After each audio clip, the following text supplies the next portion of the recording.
सहायक आचार्य अर्थशास्त्र, राजकीय महाविद्यालय टोडा रायसिंह। इस वीडियो में एमडीएस यूनिवर्सिटी अजमेर में संचालित बीए पार्ट 3 जिसका पेपर 2 इकोनॉमी ऑफ राजस्थान के सिलेबस के बारे में चर्चा करने वाले हैं। किसी भी परीक्षा के लिए या कक्षा के लिए, कोर्स के लिए एक निर्धारित सिलेबस होता है और इस सिलेबस की जानकारी संबंधित विद्यार्थी को होना आवश्यक है।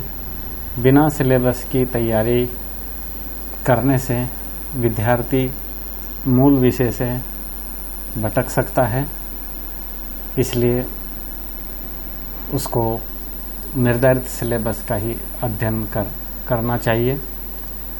निर्धारित सिलेबस के अध्ययन करने से विषय की गहन अध्ययन होता है और अधिकतम अंक और सफलता प्राप्त होती है। तो चलो शुरू करते हैं भारतीय राजस्थान की अर्थव्यवस्था के सिलेबस के बारे में। देखिए, इससे पहले मैं एक बात क्लियर कर देना चाहता हूं। जो बीए फाइनल है, बीए पार्ट 3 है अर्थशास्त्र, इसका फर्स्ट पेपर जो है मुद्रा बैंकिंग एवं सार्वजनिक वित्त, money banking and public finance paper अनिवार्य है। और पेपर 2 में, द्वितीय पेपर में 2 पेपर हैं, दोनों में से एक पेपर लेना होता है, जिसमें पहला पेपर क्वांटिटेटिव टेक्निक्स है, परिमाणात्मक विधियां, और दूसरा पेपर है इकोनॉमी ऑफ राजस्थान अर्थात राजस्थान की अर्थव्यवस्था। तो इस महाविद्यालय में मैं इकोनॉमी ऑफ राजस्थान लेने की सलाह देता हूं। वैसे विद्यार्थी की इच्छा है वो दोनों में से कोई सा भी पेपर सेलेक्ट कर सकता है और उसकी तैयारी कर सकता है। तो यहाँ पर मैं क्वांटिटेटिव टेक्निक्स वाले पेपर के स्थान पर जो इसका द्वितीय पेपर है राजस्थान की अर्थव्यवस्था, उसके सिलेबस के बारे में चर्चा कर रहा हूँ। स्कीम ऑफ एग्जामिनेशन, इस परीक्षा की जो योजना है उसमें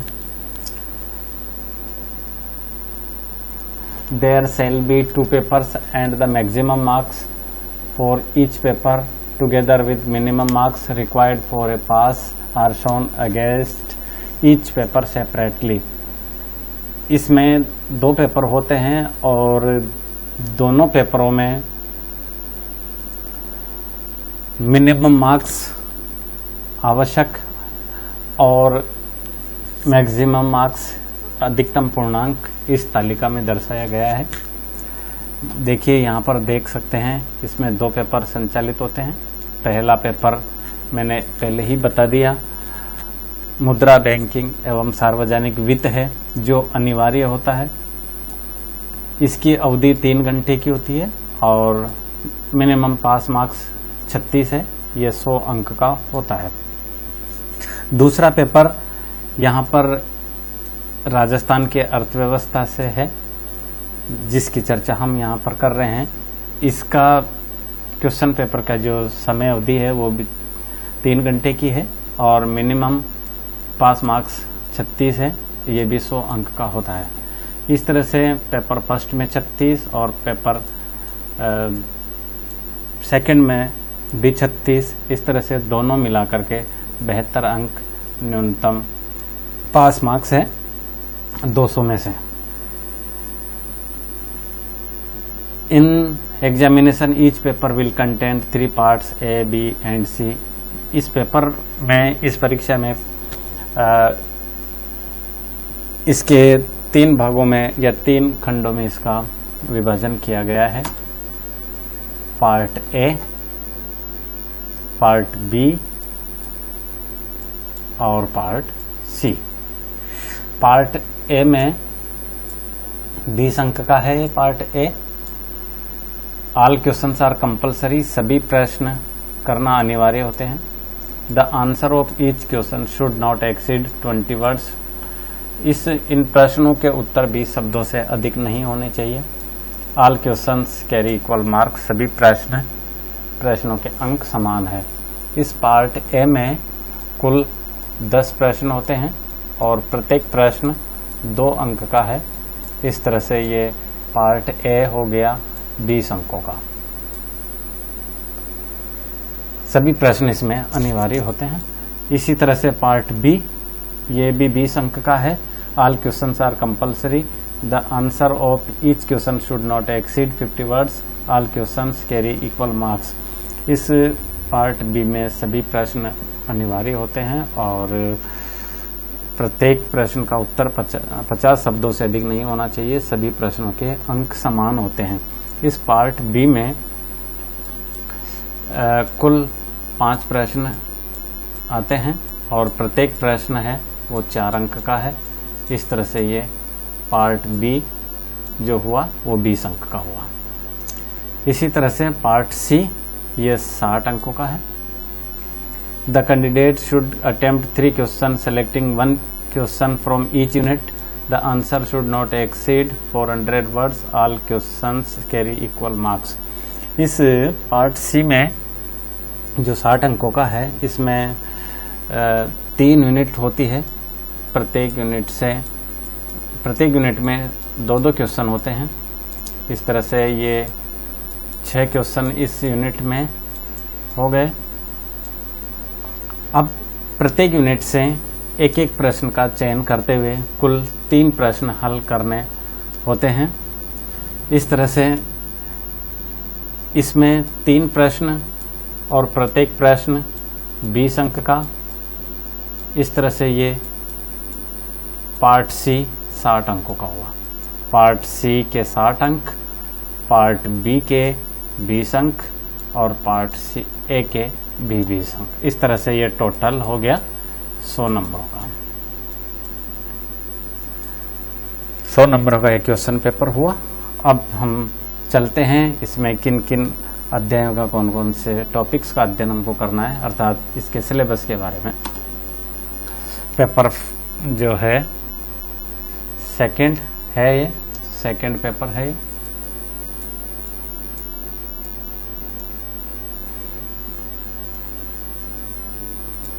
इसकी अवधि 3 घंटे की है, जैसे अभी मैंने बताया। मैक्सिमम मार्क्स इसके 100 नंबर है, अधिकतम 100 अंक का है। इसके 3 यूनिट में ये पूरा सिलेबस विभाजित है। यूनिट फर्स्ट, इसमें है position of Rajasthan in Indian economy, अर्थात भारतीय अर्थव्यवस्था में राजस्थान की स्थिति। इसमें है पॉपुलेशन, जनसंख्या, एरिया, क्षेत्रफल, एग्रीकल्चर, कृषि, इंडस्ट्री एंड इंफ्रास्ट्रक्चर, उद्योग और आधारभूत संरचना। इसके बाद पॉपुलेशन, इसमें साइज एंड ग्रोथ, जनसंख्या का आकार एवं वृद्धि, district wise distribution of rural and urban population, ग्रामीण एवं शहरी जनसंख्या का जिलेवार वितरण, डिस्ट्रिक्ट वाइज डिस्ट्रीब्यूशन, जिलेवार वितरण, occupational structure and human resource development, व्यावसायिक संरचना और ह्यूमन रिसोर्स डेवलपमेंट, मानवीय संसाधनों का विकास, जिसमें है लिटरेसी, शिक्षा, हेल्थ, स्वास्थ्य एंड न्यूट्रिशन इंडिकेटर्स, पोषण संबंधी चर, problems of poverty and unemployment, गरीबी एवं बेरोजगारी की समस्याएं। इसके आगे नेचुरल रिसोर्सेज एंडोमेंट्स, प्राकृतिक संसाधनों की उपलब्धता, जिसमें लैंड है, भूमि, वाटर, जल, लाइव स्टॉक्स, पशुधन, फॉरेस्ट, वन एंड मिनरल्स और खनिज संपदा। स्टेट डोमेस्टिक प्रोडक्ट, राज्य घरेलू उत्पाद एंड इट्स ट्रेंड एवं उसकी प्रवृत्तियाँ। Environment, pollution and problems of sustainable development, पर्यावरण प्रदूषण और सुस्थिर विकास की समस्याएं। Drought and famine problems in Rajasthan, Rajasthan में सूखा एवं अकाल की समस्याएं। ये यूनिट प्रथम है जिसमें हमको इन अध्यायों का अध्ययन करना है। इसके बाद यूनिट द्वितीय, सेकेंड यूनिट, इसमें एग्रीकल्चर, कृषि। अब इस कृषि वाले अध्याय में किस किस का अध्ययन करेंगे? लैंड यूटिलाइजेशन, भूमि का उपयोग, major crops and cropping pattern, प्रमुख फसलें एवं फसल चक्र, लैंड रिफॉर्म्स, भूमि सुधार, राजस्थान टेनेंसी एक्ट, राजस्थान काश्तकारी अधिनियम, selling on land and distribution of land, Rajasthan में भूजोतों की सीमा निर्धारण एवं भूमि का वितरण, डिस्ट्रीब्यूशन ऑफ लैंड, भूमि का वितरण या जमीन का वितरण। एनिमल हस्बेंड्री, पशुपालन, इम्पोर्टेंस ऑफ लाइव स्टॉक, पशुधन का महत्व, डेयरी डेवलपमेंट प्रोग्राम, डेयरी विकास कार्यक्रम, problems of sheep and goat husbandry, भेड़ एवं बकरी पालन की समस्याएं, ट्रांसहुमेंस इन राजस्थान, राजस्थान में अकाल एवं सूखे के समय पशुधन एवं कृषक परिवारों का पलायन। यह ट्रांसहुमेंस है, यह पलायन है सूखे के कारण।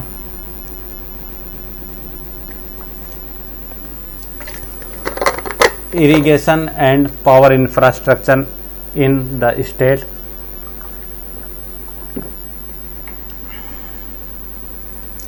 राज्य में सिंचाई एवं शक्ति की आधारभूत संरचना। Planning in states, objective and achievement, Rajasthan में नियोजन या राज्य में नियोजन, ऑब्जेक्टिव एंड अचीवमेंट, इसके उद्देश्य एवं उपलब्धियां।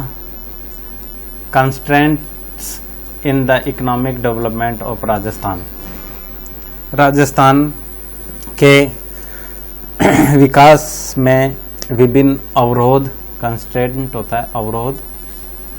ये यूनिट सेकंड का सिलेबस है, एग्रीकल्चर से लेकर के पशुपालन तक।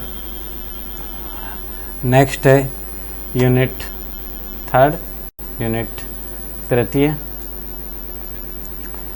इसमें है industrial development in the state during 5-year plans.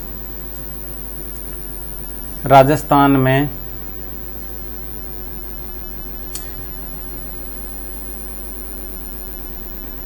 पंचवर्षीय योजनाओं के दौरान औद्योगिक विकास।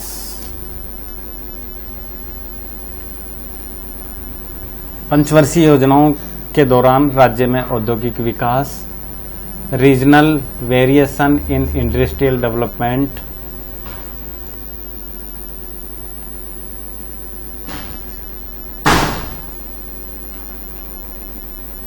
Small scale industries and handicraft, लघु एवं हस्तकला उद्योगों में राज्य में क्षेत्रीय भिन्नताएं, रीजनल वेरिएशन, क्षेत्रीय भिन्नताएं, small scale industries and handicraft, लघु उद्योगों में और हस्तकला उद्योगों में। इंडस्ट्रियल पॉलिसी, औद्योगिक नीति, role of RFC, RSMDC and RICCO in the industrial development of Rajasthan. Rajasthan के विकास में राजस्थान वित्त निगम यानी कि राजस्थान फाइनेंशियल कॉरपोरेशन, RFC का मतलब Rajasthan financial corporation, and RSMDC Rajasthan state mining development programme, and RICCO Rajasthan state industrial development and investment corporation. Rajasthan के विकास में राजस्थान वित्त निगम, राजस्थान राज्य खनिज विकास निगम, ये है राजस्थान राज्य खनिज विकास निगम, और ये है RICCO। इनकी भूमिकाएं, टूरिज्म, राजस्थान में पर्यटन, tourism development in Rajasthan, Rajasthan में पर्यटन विकास, स्पेशल एरिया प्रोग्राम्स,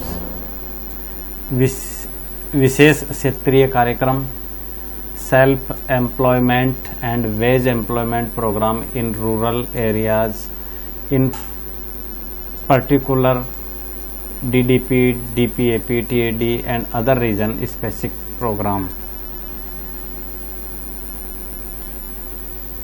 ग्रामीण क्षेत्रों में self employment wage employment programme in rural areas, ग्रामीण क्षेत्रों में स्वरोजगार एवं मजदूरी रोजगार कार्यक्रम, विशेष रूप से DDP desert development programme, DPAP drought prone area programme, TAD tribal area development and other region specific programme, तथा अन्य क्षेत्र विशेष कार्यक्रम। ये सिलेबस है, पूरे 3 यूनिटों में बटा हुआ है, जिसके बारे में हमने अभी देखा। इन्हीं का अध्ययन एक विद्यार्थी को करना चाहिए ताकि उसको अधिकतम अंक हासिल कर सके और उसको सफलता प्राप्त हो सके। Thank you.